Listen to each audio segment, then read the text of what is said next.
देवाला सुद्धा त्याच्या डोक्यावरचा भार उतरवायला दुसरी जागा नाही बरं.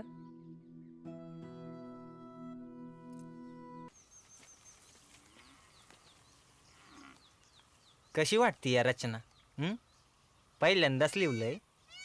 का हे खरडले संतुरे तुआ तू, अक्षरांची जोडाजोड फुकाची केली तू. हे बघ, वाईट वाटून घेऊ नकोस, पण कवितेला प्रतीतीचा स्पर्श पाहिजे.